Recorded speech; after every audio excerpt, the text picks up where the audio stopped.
Bien, amigos, en el espacio estelar del día nos place recibir y compartir el cafecito con Chanel Rosa Chupani, director del Servicio Nacional de Salud. Muy buenos días. Buenos días, Uchi. Bienvenido y salud. Sí, así es, gracias.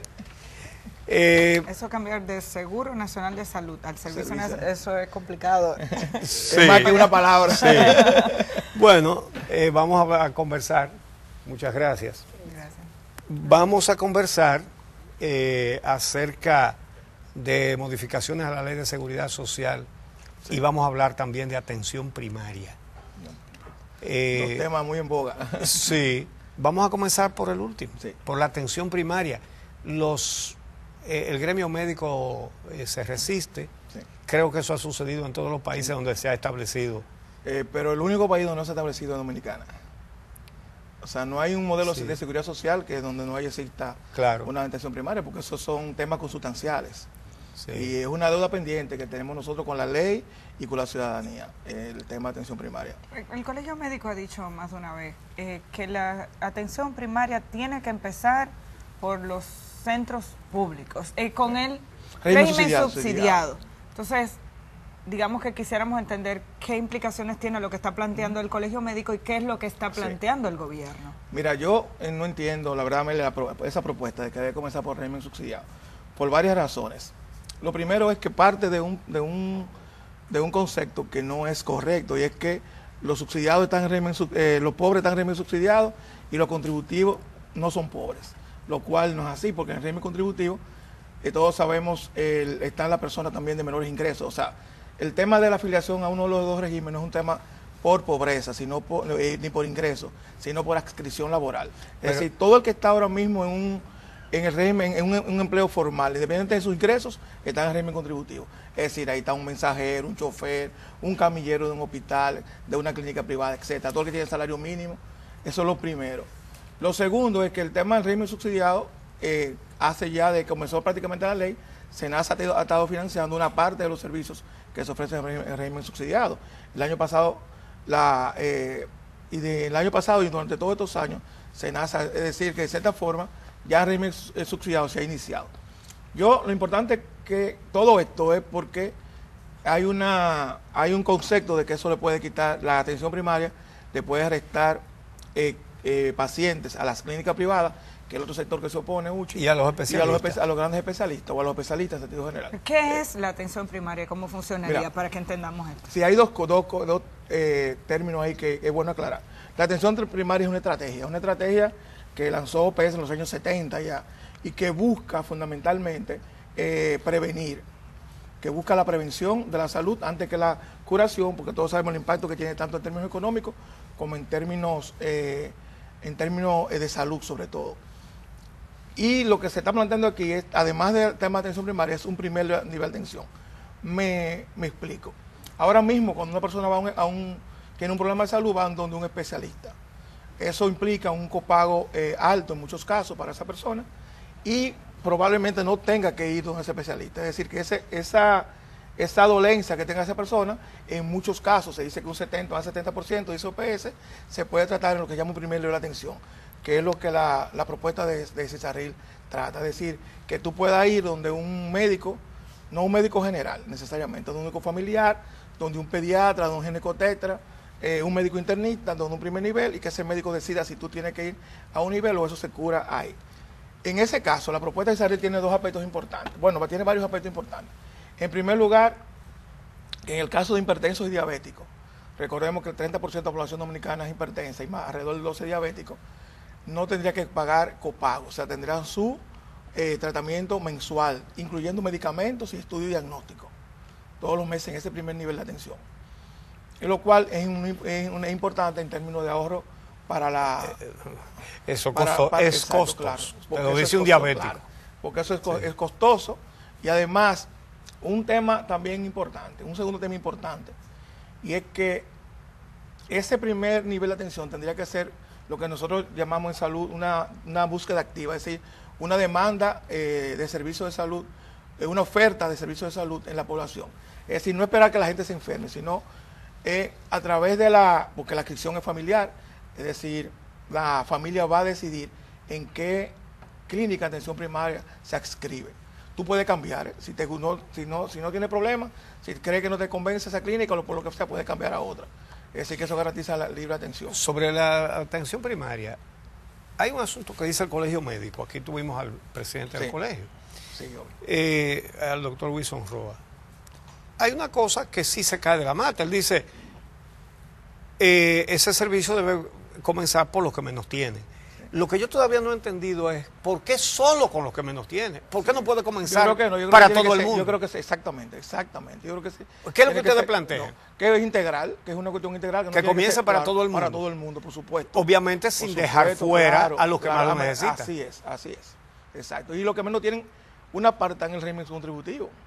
Porque usted señala, señores, el 70% de las personas en régimen contributivo tienen salario por debajo de 15,000 pesos. Para que la gente... Sí, el 70-80% de la población dominicana gana menos de 15,000 pesos. Exacto. Una persona claro que contribuye al seguro, así es. Exacto. Ahora, para que la gente entienda con qué se come eso de atención primaria, eso lo que quiere decir es que usted, si le duele aquí, no va a ir donde un especialista, donde un endocrinólogo, donde un gastroenterólogo. No entienda que deba de ir. No, usted va a ir a una atención primaria. Mire, me duele aquí. Y el médico que lo va a ver ahí. Si usted tiene que ir a un especialista le dice, mire, tómese esa aspirina que se le va a quitar el dolor porque se da cuenta de que el dolor no viene de una enfermedad. O le dice, bueno, hay que hacer un análisis de tal o cual cosa, una radiografía, lo que sea, para determinar. Y una vez la hace, dice, entonces lo refiere ese médico de atención primaria. Dice, usted va donde el gastroenterólogo. ¿Qué es lo que pasa en toda parte del mundo prácticamente? El cardiólogo, lo que sea. Hay una cosa que no entiendo por la explicación que daba Chanel hace un momento. Hay una diferencia entre atención primaria y primer nivel de atención. Claro. No es lo mismo. Claro, no es lo mismo. Eso no lo tenemos claro. Y a partir de esa misma pregunta, como hay tanta resistencia de las clínicas privadas, si es que esos centros de atención primaria todos serán públicos o en un centro privado tienen que tener ese nivel, para comprender un poco. Todos no serán públicos. De hecho, aquí hay gente que está esperando que se apruebe para hacer inversión. Pueden serlo también las clínicas privadas, pueden invertir en primer nivel de atención.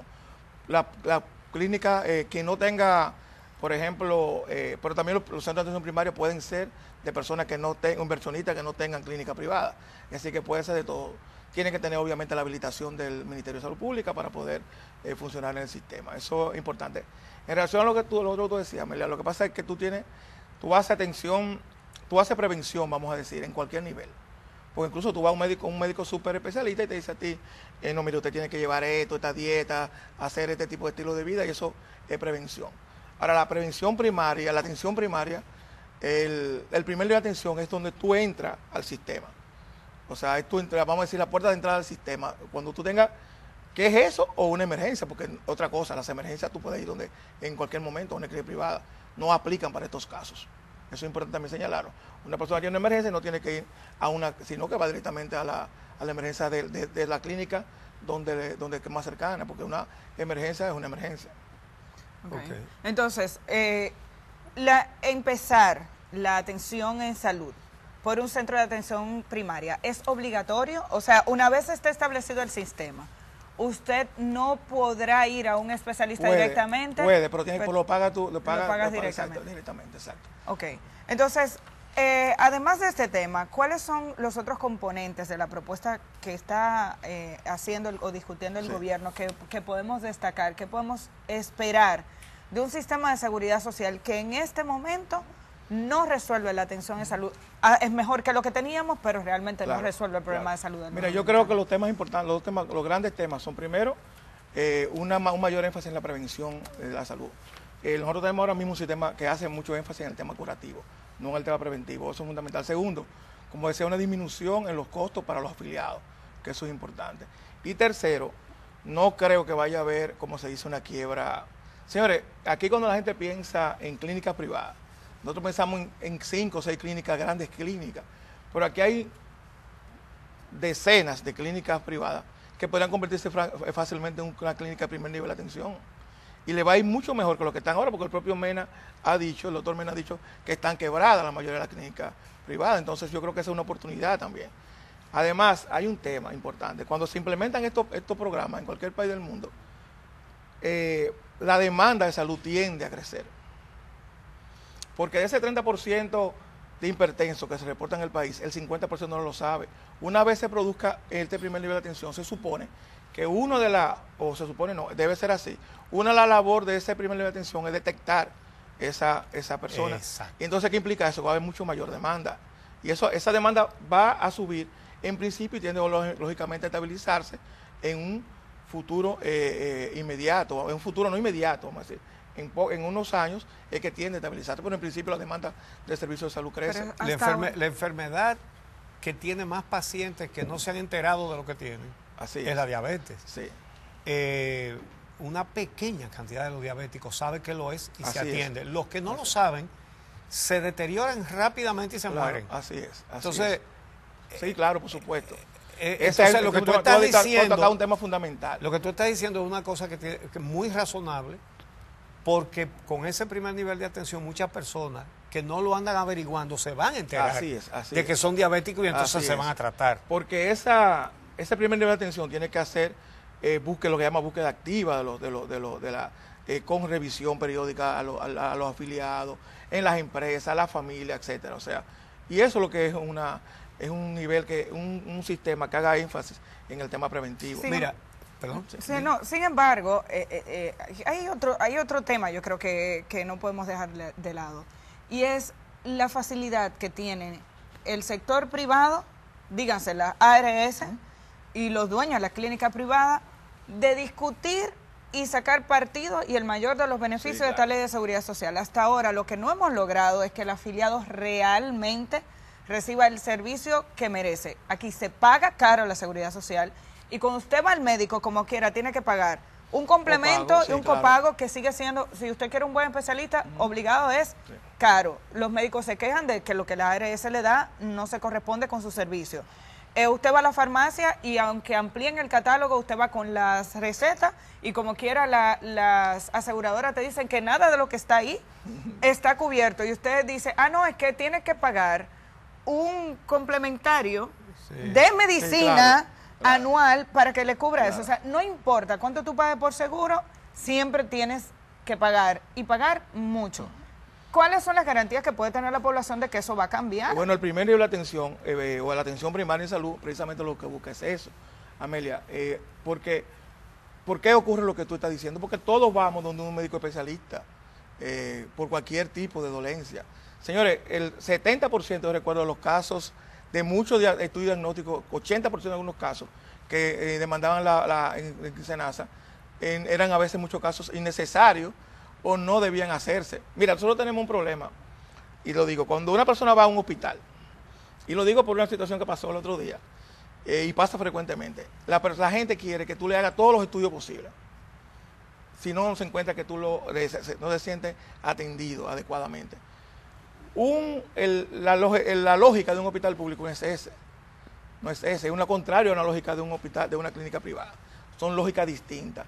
Por ejemplo, el otro día alguien me decía, mira, yo llevé a mi niña a una clínica y a un hospital público y sin embargo tenía un problema en el oído y no le hicieron nada. Yo averigué y me dice el médico, mira, lo que pasa es que esa niña tiene una infección y yo tenía que primero bajar la infección antes de introducir cualquier instrumento, valga la redundancia, en el oído. Lo que quiero decir es que nosotros muchas veces entendemos por calidad de atención una sobredemanda de servicios, o sea, muchos análisis, mucho estudio diagnóstico, y eso lo estimula el modelo actual. ¿Por qué? ¿Por qué le pagan a los médicos y a las clínicas? Le pagan por servicios que oferten. Mientras tú más ofertas, más servicios tú das. Y eso hace insostenible cualquier modelo de atención en el mundo, no aquí en el mundo. Pero ¿y la otra parte? Lo que dije, todo lo que se supone que está cubierto, que no lo cubren, la capacidad de veto que tienen ante el Consejo. Se supone, bueno, ya estamos en otro tema, Amelia, se supone que no deben negar, ninguna área se debe negar algo que está cubierto en el plan de servicios de salud. Eso sería una violación a los derechos de la gente y a los afiliados. Lo que aquí ha faltado también es más información de parte de la población. Por eso yo decía que es importante que la gente lea esta propuesta de atención primaria, lo discutamos que busquen a los expertos, que le explique cuáles son las implicaciones que esto tendría, etcétera, para que luego, cuando inicie, no nos sorprendamos y digan, bueno, yo no sabía que era así, no sabía que era de tal forma, porque quien tiene la información, el poder de información, como tú bien enseñabas, son los prestadores y las administradoras de riesgo de salud. Tienen el poder de información, el poder también de incidir en una. Entonces el ciudadano un poco se queda atrapado en el medio de sus intereses. Hace muchos años un grupo de directores de medios de comunicación fuimos invitados a conocer el sistema de seguridad médica, ¿verdad? De seguridad de salud de Colombia y de España. Y en España vimos algo que no es una cosa del otro mundo en el día de hoy, pero que vimos su eficiencia, y es lo siguiente. Vimos atención primaria, vimos hospitales, vimos de todo, ¿verdad? Y donde quiera que llega un paciente, el médico en su computadora pone el número de seguro de ese paciente. Y ahí mismo. Y está todo su historial, pero con imágenes, con electrocardiograma, con resonancia magnética, con todo lo que le hayan hecho en su vida, con todos los medicamentos que le han indicado, todos los diagnósticos que le han dado. Incluso si es joven, si es una persona joven, sale el embarazo de su mamá cuando lo tuvo, cualquier disturbio que tuvo, lo que fuera. Entonces, por lo tanto, cuando ese paciente llega a cualquier establecimiento médico, no hay error. El tratamiento es directo.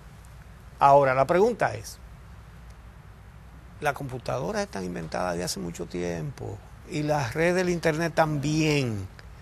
¿Qué es lo que hace falta para que aquí tengamos eso mismo? Es el tema más interesante de tu aporte. Nosotros tenemos, en el sector público, hemos iniciado un proceso similar que tú acabas de escribir, igual, que es la implementación del LEIS, el Expediente Único e Integral de Salud.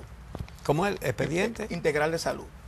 Eso es lo que tú estás diciendo. Una persona va a un hospital y esa persona, el médico debe llenar su expediente de esa persona en una computadora. La idea es que esa computadora, ese sistema está interlazado de forma tal que si tú un día estás en La Terrena y tienes un problema de salud, tú vas al hospital de La Terrena y te buscan ahí, está tu récord ahí. Eso es. El principal problema, los médicos no quieren llenar el expediente integral de salud. ¿Por qué? Hay resistencia, pero la resistencia que usted no se imagina. Y todo lo que es cambio siempre trae resistencia, o sea, un problema de resistencia nata natural. Yo estuve recientemente en el BID, sobre ese tema, era un congreso que hubo en el BID, porque ese es un problema en toda América Latina y se entiende que en principio debe haber una resistencia casi natural de pasar a escribir con lápiz. Hay gente que no le tiene miedo también al tema de la computadora, el miedo tecnológico, como se le llama, pero nosotros hemos tenido mucha resistencia.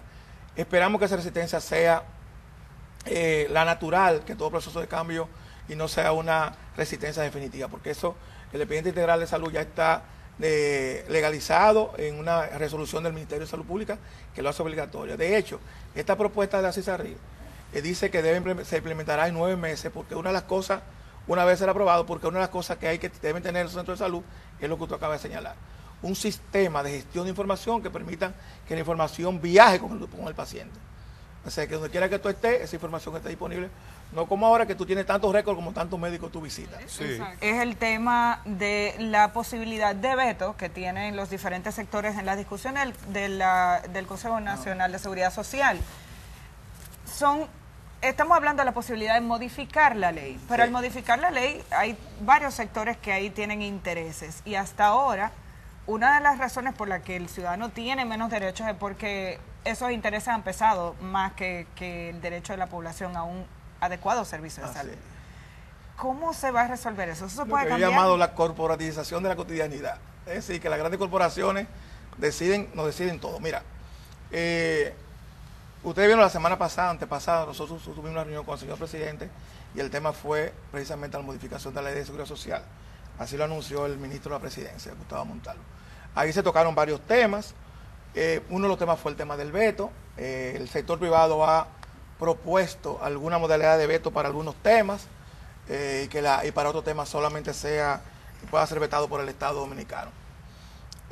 Uno de los temas fundamentales que hemos tratado, Amelia, es el tema IUCHI, es el tema de la tesorería de la seguridad social, las deudas que tienen empresas con esa institución, lo cual excluye una parte importante, más de 300.000 personas están excluidas hoy día porque sus empresas tienen deuda con la Tesorería de la Seguridad Social. Que no la pagan. Que no la pagan. Ahora, ¿cuál es el tema de esa deuda? Es que las tasas que la propia ley estableció son muy altas. O sea, la tasa, la ley establece un 5% acumulativo mensual. Por lo tanto, una empresa debe 100 pesos, el 90% de esos 100 pesos son intereses y el 10% es capital.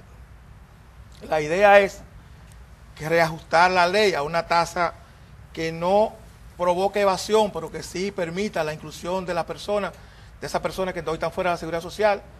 Segundo, que las empresas puedan ponerse al día, no es una amnistía.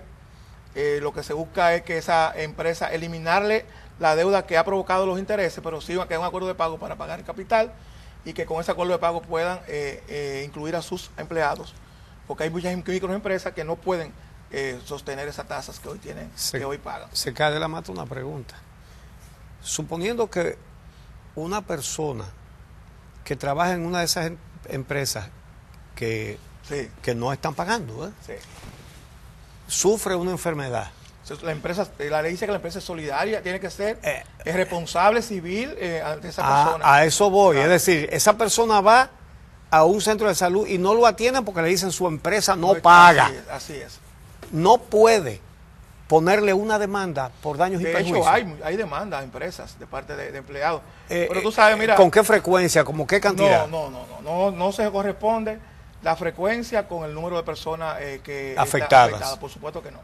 Porque también tiene porque miedo. Aquí el ciudadano no tiene el hábito de demandar. De ejercer sus derechos vía judicial. Exacto. Es cierto. Pero ahí hay un tema también. La gente a veces tiene miedo de perder su trabajo. Muchas de esas empresas han contratado servicios privados, o sea, no a través de la Seguridad Social, sino a través de ¿cómo se llama?, de seguros voluntarios, entonces lo pagan. Algunas de esas personas están afiliadas al régimen subsidiado. ¿Por qué? Porque como no están en la Seguridad Social, no hay forma de que tú lo puedas captar a través de la base de datos de la Tesorería de la Seguridad Social. Ese es un tema importante. Otro tema es que la Tesorería ahora mismo no tiene capacidad jurídica para perseguir la evasión en la Seguridad Social. Y se está buscando dotar a la Tesorería de la Seguridad Social de una mayor capacidad jurídica para que se pueda disminuir la evasión y la elusión en la Seguridad Social. Esos fueron temas importantes en esa reunión son temas que han sido consensuados prácticamente en todos los sectores. O sea, todos los sectores están de acuerdo en que esos son temas importantes. Otro tema importante son los recursos y el rol de la DIDA. La ley planteó financiamiento para las dos superintendencias, no así para la DIDA. Okay. Entonces la DIDA se queja de que no tiene el financiamiento adecuado porque la DIDA recibe un financiamiento a través del Estado, del presupuesto nacional.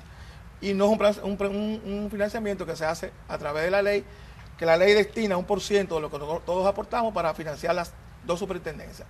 También lo que se busca es que una parte de esos recursos vayan a financiar la DIDA. ¿Por qué? Porque este sistema es cada vez más complejo, porque la gente necesita más información, la gente demanda más defensa, más asesoría, y la DIDA, por supuesto, tiene que extenderse en todo el territorio nacional, tiene que tener esos recursos que le permitan cumplir con el rol que la ley establece. Y hasta ahora que que la presidencia decida, ¿cómo se hace el financiamiento de la DIDA? No, el financiamiento es vía impuestos generales. O sea, por lo tanto está en el presupuesto de la nación. ¿Y la diferencia con la superintendencia es que la propia ley dice que un tanto por ciento de los recaudados va a esas dos instituciones. Por lo tanto, tienen asegurado y mientras más alta la recaudación, más alta su presupuesto.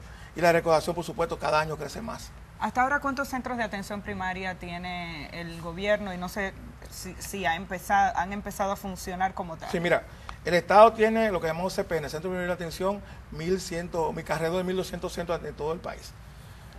Además de eso, están los centros diagnósticos, que son un concepto mucho más complejo, un concepto mucho más integral, donde además de las consultas básicas, también tenemos esos servicios que te hablaba anteriormente, de medio diagnóstico y laboratorio, que son 50 distribuidos en todo el país, o sea, de los cuales hay 38 ya que se han inaugurado y puesto en funcionamiento. Entonces, lo otro, por supuesto, va, como te decían también anteriormente, inmediatamente sea obligatoria esta propuesta de la CISARRIL, el sector privado está en capacidad de invertir para que centros de salud también de atención primaria existan en gran parte del país. Bueno, pues muchísimas gracias a Chanel Rosa Chupani, a ustedes, el director del Servicio Nacional de Salud. Gracias a ustedes por acompañarnos.